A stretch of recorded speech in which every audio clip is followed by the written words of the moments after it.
Hi అండి, అందరికీ నమస్తే. Welcome back to our channel. అందరూ ఎలా ఉన్నారు? మేమైతే చాలా బాగున్నాము.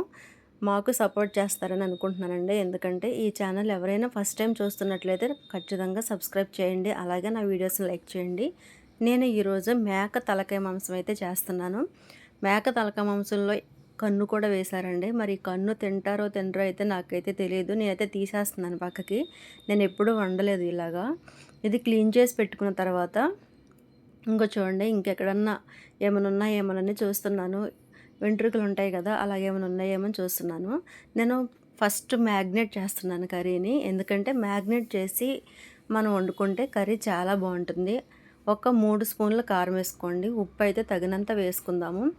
ఉప్పు తక్కువైతే ఎలాగో తినం కదండి, కాబట్టి ఉప్పు అయితే తగినంత వేసుకోవాలి. నేను చేత్తోనే బాగా కలుపుతున్నానండి. ఎందుకంటే కలిపే విధానంలోనే కూర టేస్ట్ అయితే తెలిసిపోతుంది. మనం ఇక్కడ బాగా కలుపుతున్నాము అంటే కూర చిన్న చిన్నగా స్మెల్ అయితే స్టార్ట్ అవుతుందండి. ఒక్కసారి ఇలా కలిపి చేయండి, చాలా బాగుంటుంది కర్రీ అయితే. ఇదిగోండి, ఇలాగైతే కలుపుతున్నాను. బాగా కలుపుకోవాలి. నేను మ్యాగ్నేట్ చేయడంలోనే చాలా టైం తీసుకుంటానండి. చూడండి, ఇలాగైతే కలుపుకోవాలి మనం. చాలామంది పిల్లలు సరిగా తినరండి. కానీ మేక తలకాయ తింటే చాలా మంచిది. జలుబులు చేసినప్పుడు కానీ, చిన్నపిల్లలకి నిమ్ముంటుంది. అలాగే ఊరికే జలుబులో దగ్గు రాకుండా ఉండాలంటే మేక మాంసం ఖచ్చితంగా పెట్టాలండి. తలకాయ మాంసాన్ని పెడితే అవి తొందరగా తగ్గుతాయి అంటారు. నేను ఇంట్లో కనీసం 15 డేస్కి ఒకసారి అయినా కానీ ఈ తలకాయ కూర అనేది చేస్తాను. పిల్లలైతే అయిష్టంగా తింటారు. కాబట్టి ఒంటికి మంచిదైంది, మనకి కంటికి నచ్చదు కదా. ఉల్లిపాయలు వేగిన తర్వాత కరివేపాకు వేసుకున్నాను. కొంచెం వేగిన తర్వాత వేసానండి. ముందుగానే కరివేపాకు వేయకూడదు. ఇదిగోని మనం మ్యాగ్నేట్ చేసి పక్కన పెట్టుకున్న కర్రీని అయితే నేను వేసేసాను. బాగా కలుపుకుందామండి. కలపండి, బాగా కలపండి. ఉప్పు మళ్ళీ ఇప్పుడు ఉల్లిపాయలు అవన్నీ కలుస్తాయి కాబట్టి మళ్ళీ ఉప్పు చూసుకోవాలి లాస్ట్లో మనము. నేను ఫస్ట్ టైం కదండి, నాకు వీడియో కొంచెం చిన్నగా వచ్చింది. వీడియో అయితే కొంచెం ప్లీజ్ సపోర్ట్ చేస్తారని అనుకుంటున్నాను. పిల్లలు వద్దు అంటున్నా కానీ పెట్టాలండి ఇట్లాంటి కర్రీస్ అయితే. మా అమ్మగారు నేను ప్రెగ్నెంట్ డెలివరీ అయిన తర్వాత కూడా నాకు 4th మంత్ నుంచి ఈ కర్రీ అయితే పెట్టారు. ఎందుకంటే నేను డెలివరీ అయిన టైము వర్షాకాలము, కొంచెం కొంచెం పిల్లలకి బాగా జలుబు చేస్తూ ఉండేది. అప్పుడు ఇట్లాంటి కర్రీస్ పెడతాం వల్ల నాకు చాలా వరకు జలుబు తగ్గిందండి. నా పిల్లలిద్దరికీ కూడా నేను అలాగే చేశాను. కొంచెం ఉడికిన తర్వాత నేనైతే అల్లం పేస్ట్ వేశాను. 2 స్పూన్లు వేసుకున్నానండి. కర్రీ కొంచెం ఘాటుగానే చేసుకుంటాం కదా, ఈ కర్రీని ఖచ్చితంగా ఘాటుగానే చేసుకోవాలి. అప్పుడే టేస్ట్ అయితే చాలా బాగుంటుంది. ఒకసారి ట్రై చేయండి. ఒక టమాటా అయితే వేసుకున్నానండి.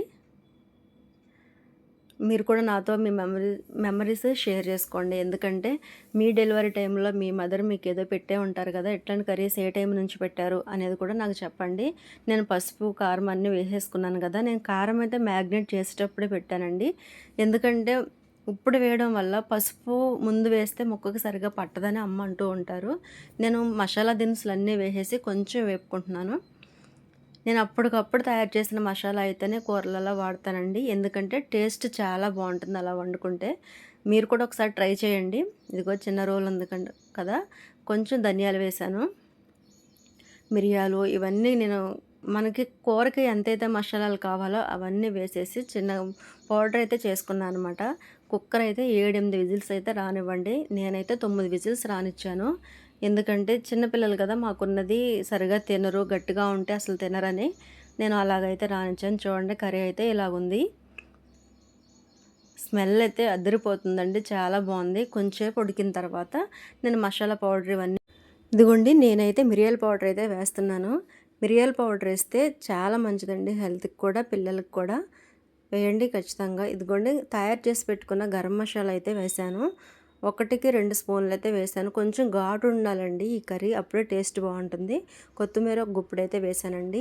చూడండి, కర్రీ చూస్తుంటే నోరుతుంది కదా, చాలా బాగుంది. టేస్ట్ అయితే స్మెల్ కూడా చాలా బాగా వస్తుందండి. మీరు కూడా ట్రై చేయండి ఒకసారి. నా స్టైల్లో ట్రై చేయండి, చాలా బాగుంటుంది. నేను వేరే ఇంగ్రీడియంట్స్ ఏమీ వాడట్లేదండి. ఇంట్లో మనం ఎప్పుడు వేసుకునే వస్తువులే వాడుతున్నాను. Thank you.